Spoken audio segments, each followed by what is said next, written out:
Hello friends, welcome back Spain news channel நண்பர்களே. இப்போ ஒரு பிரேக்கிங் நியூஸ் ஆனது வெளியாகிருக்கு. இனி டிக்கெட் இல்லாமல் எங்கேயுமே பயணம் செய்ய முடியாது. இனிமேல் அசால்ட்டாக டிக்கெட் இல்லாமல் போனால் அவ்வளவுதான். உடனே நிர்வாகம் பார்த்திங்கன்னு வச்சுக்கோங்களேன், அதிரடியாக புதுசாக ஒரு கண்டிஷனை விதிச்சிருக்கிறாங்க. ஸோ அப்படி என்ன அப்படிங்கிற கண்டிஷனை தான் இப்போ இந்த வீடியோவில் பார்க்க போகிறோம். ஸோ எதை பற்றிய ஒரு முக்கியமான நியூஸ் அப்படின்னு பார்த்திங்கன்னா, ரயிலில் பயணம் செய்யக்கூடியவங்களுக்கு தான் இது. ஏன்னா இனிமேல் அசால்ட்டாக டிக்கெட் இல்லாமல் ரயிலில் போக முடியாது. அப்படியே ரயிலில் மீறி போயிட்டோன்னு வச்சுக்கோங்களேன், நிர்வாகம் கொண்டு வரக்கூடிய அதிரடி புதிய விதிகளால் உடனே உங்களுக்கு தண்டனை கிடைக்கும். ஆக்சுவலி இது ஜூலை 1 முதல் நாடு முழுவதும் அமலுக்கு வரும் அப்படிங்கிற மாதிரி தகவல்கள் வெளியாகிருக்கு. ஸோ அந்த கடுமையான உத்தரவு என்ன, எப்படி அந்த உத்தரவு பிறப்பிக்கப்பட்டிருக்கு அப்படிங்கிற அந்த முக்கியமான நியூஸை தான் இப்போ இந்த வீடியோவில் ஷேர் பண்ண போகிறேன். வாங்க அந்த நியூஸ் என்னங்கிறத இப்போ இந்த வீடியோவில் அதிரடியாக டீட்டெயிலாக பார்க்கலாம். இந்திய ரயில்களில் உரிய பயணச்சீட்டு இல்லாமல் பயணிக்கக்கூடிய அத்தனை பேருக்கும் குறைந்தபட்ச அபராத தொகை 250 500 இரட்டிப்பாகி ரயில்வே நிர்வாகம் அதிரடி உத்தரவு பிறப்பித்திருக்கு. இந்த புதிய விதிகள் வரக்கூடிய ஜூலை 1, 2026 முதல் நாடு முழுவதும் அதிகாரப்பூர்வமாக அமலுக்கு வர இருக்கு. மத்திய அரசின் ஜான் விஸ்வாஸ் சட்டம் 2026 கீழ் கிட்டத்தட்ட 13 ஆண்டுகளுக்கு பிறகு கொண்டு வரப்பட்ட இந்த புதிய விதிமுறைகள் படி டிக்கெட்டின்றி பயணிப்பவர்கள் அபராதத்தை செலுத்த தவறினால் நீதிமன்றம் மூலம் உடனடியாக சட்ட நடவடிக்கை பாயும். மேலும் ஓரொருவர் பெயரில் உள்ள டிக்கெட்டை பயன்படுத்தினால் அதுக்கும் 500 அபராதம் விதிக்கப்படும்.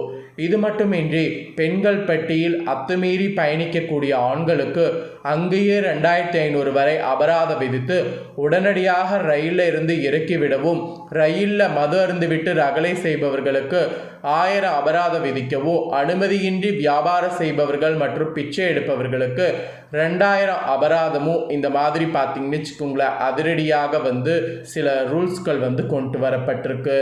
அதோடு 1 ஆண்டு வரை சிறை தண்டனை விதிக்கவும் இந்த புதிய சட்டத்தில் வழிவகை செய்யப்பட்டிருக்கு. இந்த மாதிரி ரயில்களில் பார்த்தீங்கன்னு வச்சுக்கோங்களேன், நிறைய விதிமுறைகள் இப்போ கொண்டு வரப்பட்டிருக்கு. ரயில்களில் டிக்கெட் இல்லாத பயணத்தை குறைத்து முறையான ரயில்களில் பயணிகள் பாதுகாப்பை உறுதி செய்யவே இந்த கடுமையான விதிகள் கொண்டு வரப்பட்டுள்ளதாக ரயில்வே வாரியம் தெரிவித்திருக்கு.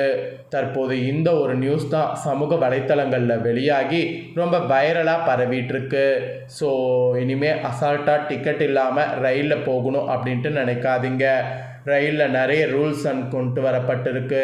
இந்த கடுமையான உத்தரவு ஜூலை 1 ஆரம்பமாக போகுது. அதனால் இனி ரயிலில் பயணம் செய்யக்கூடியவங்க பார்த்து பயணம் செய்யுங்க. உங்களுடைய கம்பார்ட்மெண்ட்டை பாருங்கள். அதே போல் அசால்ட்டாக இருக்காதீங்க. மீறி இருந்தீங்கன்னா உங்களுக்கு தான் அபராதம் விதிக்கப்படும். இதோடு இன்னொரு முக்கியமான நியூஸும் வெளியாகிருக்கு. அது என்னென்னா, ரேஷன் கார்டில் இருக்கிறவங்களை நீங்கள் உடனடியாக ஜூன் 26க்குள்ளே இதை முடிக்கணும். இது மாவட்ட நிர்வாகமே இந்த அறிவிப்பை வெளியிட்டிருக்கு. மீறி இதை நீங்கள் செய்யலைன்னா உங்கள் ரேஷன் கார்டு கிடைக்காது. அதோடு உங்கள் ரேஷன் கார்டில் பொருளும் வழங்கப்படாது. ஸோ என்ன அப்படி முடிக்கணும் அப்படிங்கிறத வாங்க இப்போ பார்க்கலாம்.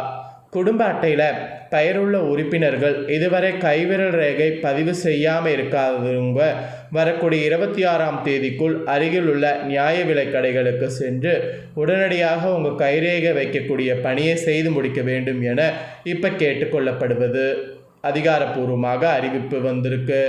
அதாவது இந்த பணியை செய்து முடிக்க வேண்டும் என கேட்டுக்கொள்ளப்படுவது. புதுக்கோட்டை மாவட்டத்தில் உள்ள குடும்ப அட்டை உறுப்பினர்கள் கைவிரல் ரேகை பதிவு தொடர்பாக புதுக்கோட்டை மாவட்ட நிர்வாகம் இந்த முக்கிய அறிவிப்பை வெளியிட்டிருக்கு. ஸோ புதுக்கோட்டை மாவட்டத்தை போலவே தமிழகத்திலேயும் இந்த அறிவிப்பு வெளியாகிருக்கு. ஸோ வெளியான இந்த அறிவிப்புக்கேற்ப உடனடியாக பார்த்தீங்கன்னு வச்சுக்கோங்களேன், கைரேகையை பதிவு செய்யாமல் இருக்கிறவங்க பதிவு செய்திடுங்க. ஆக்சுவலி குடும்ப அட்டைதாரர்கள் அட்டையில் உள்ள இறந்த உறுப்பினர்களுடைய பெயர்களையும் நீக்குவதற்கான பணிகளையும் இந்த காலக்கெடுவிற்குள் செய்து முடிக்குமாறு மாவட்ட நிர்வாகம் கேட்டுக்கொண்டிருக்கு.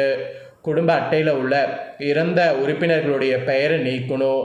அதுக்கு சம்பந்தப்பட்ட வழங்கல் அலுவலகத்தை அணுகி உரிய ஆவணங்கள் அங்கு வழங்கி பெயர் நீக்கும் நடவடிக்கைகளை 26ஆம் தேதிக்குள்ளே செய்து முடிக்குமாறு நிர்வாக சார்பில் இப்போ கேட்டுக்கொள்ளப்படுது. இந்த மாதிரி ரேஷன் இதில் அதிரடியாக சில விஷயங்கள் பார்த்தீங்கன்னு வச்சுக்கோங்களேன் இப்போ செய்யப்பட்டு வருது. ஃபஸ்ட்டு உங்கள் கைரேகை வைக்காமல் இருந்தால் கைரேகை வைக்கணும். அப்புறம் உங்கள் ரேஷன் கார்டில் இறந்தவர்கள் பெயர் இருந்தால் உடனே அந்த பெயரை நீக்கணும். இது எல்லாமே ஜூன் 26க்குள்ளே செய்ய வேண்டும். அதோடு ரேஷன் அட்டை தொடர்பான சிக்கல்களை தவிர்க்க பொது விநியோக முறையின் கீழ் மக்களுக்கு கிடைக்கக்கூடிய அனைத்து உரிமைகளையும் தொடர்ந்து பெற அவ்வப்போது மாநில மற்றும் மாவட்ட நிர்வாகம் வெளியிடக்கூடிய புதுப்பித்தல்களை கவனித்து நடவடிக்கைகளை எடுக்க வேண்டியது மிக அவசியம். அந்த வகையில் தான் இந்த அறிவிப்புகள்லாம் இப்போ வெளியாகிருக்கு. ஸோ உடனடியாக இந்த அறிவிப்புக்கேற்ப ஜூன் 26ஆம் தேதிக்குள்ளே எல்லா விஷயங்களையும் செய்து முடிக்கணும் அப்படிங்கிற மாதிரி மக்களுக்கு கேட்டுக்கொள்ளப்படுது. அதே போல் ரேஷன் கார்டு கைரேகை பதிவு செய்து முடிப்பது எப்படி அப்படிங்கிறது சில பேருக்கு தெரியாமல் இருக்கும். ஸோ இதற்கான முழுமையான செயல்முறையை இப்போ சொல்கிறேன். முழுமையான செயல்முறையை இந்த வீடியோவில் தெரிஞ்சுக்குங்க. இதற்கு முதல்ல ரேஷன் அட்டை மற்றும் ஆதார் அட்டையோடு அருகில் உள்ள ரேஷன் கடைக்கு செல்ல வேண்டும். அங்குள்ள ஊழியர்களிடம் கைரேகை பதிவு செய்ய வந்திருப்பதை தெரிவிக்கணும். அவர் உங்களது ரேஷன் அட்டை பதிவுகளை முதல்ல பார்த்தீங்கன்னு வச்சுங்களேன் இ-போஸ்ட் கருவியில் பதிவு செய்வார். அதன் பிறகு உங்கள் ஆதார் எண்ணை சரிபார்ப்பார். அதன் பிறகு கைரேகை ஸ்கேனர் கருவியின் மூலம் உங்கள் விரலை ஸ்கேன் செய்து பதிவு செய்வார். கருவியில் ஸ்கேன் செய்யப்பட்டு பதிவு செய்யப்பட்ட கைரேகை ஆதார் தரவு தளத்தில் உள்ள கைரேகையோடு பொருந்த வேண்டும். அதன் பிறகு ரேஷன் அட்டை கைரேகை இணைக்கப்படும். ரேஷன் அட்டை ஆதார் அட்டையோடு இணைக்கப்பட்டிருந்தால் மட்டுமே கைரேகை பதிவு செய்ய முடியும். ஆகையால் முதல்ல உங்கள் ரேஷன் கார்டோ ஆதார் கார்டோ இணைக்கப்பட்டிருப்பதை உறுதி செய்து கொள்ள வேண்டியது மிக கட்டாயம். இன்னும் இவ்விரண்டும் இணைக்கப்படவில்லை என்றால் தேவையான ஆவணங்களோடு ரேஷன் கடை ஊழியர்கள் அணுகி முதல்ல அந்த பணிகளை செய்து முடிக்க வேண்டும். இந்த மாதிரி ரேஷன் இதில் புதிய கண்டிஷன் சொல்லப்பட்டிருக்கு. ஸோ ரேஷனில் இந்த மாதிரி புதிய கண்டிஷன் சொல்லப்பட்டிருக்கு. எந்த அளவுக்கு ஒரு யூஸ்ஃபுல்லான விஷயம் அப்படிங்கிறத சொல்லுங்கள். ஏன்னா ரேஷன் கடையில் இந்த மாதிரி பண்ணுவது ரொம்ப ரொம்ப நல்லது அப்படிங்கிறது நிறைய பேருடைய கருத்து. ஏன்னா ரேஷன் பேரில் பார்த்திங்கன்னு வச்சுங்களேன் நிறைய மோசடி நடக்குது. அந்த மோசடியை தடுக்கக்கூடிய விதமாக இந்த மாதிரி பார்த்திங்கன்னு வச்சுக்கோங்களேன் தமிழக அரசு புதிய திட்டத்தை கொண்டு வந்திருக்கு. இந்த புதிய திட்டத்தை பற்றி உங்களுடைய கருத்து என்னங்கிறத மறக்காமல் கமெண்ட் பண்ணுங்கள். அதோடு நான் சொன்னது போல் இனி ரயிலில் பயணம் செய்யும்போது டிக்கெட் இல்லாமல் பயணம் செய்யாதீங்க. மீறினீங்கன்னா நிறைய நடவடிக்கை இருக்குது. அதோடு 1 வருட சிறை தண்டனை வேற இருக்குது.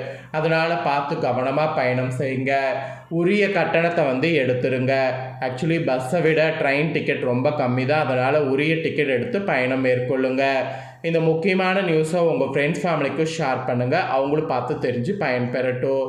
இதே போல் புதிய நியூஸ்களை தெரிந்து கொள்ள சேனலை சப்ஸ்கிரைப் பண்ணுங்கள். கூட பெல் பண்ண ப்ரெஸ் பண்ணுங்கள். நெக்ஸ்ட்டு சுவாரஸ்யமாக வேறொரு புதிய அப்டேட்டான நியூஸில் உங்களை சந்திக்கிறேன்.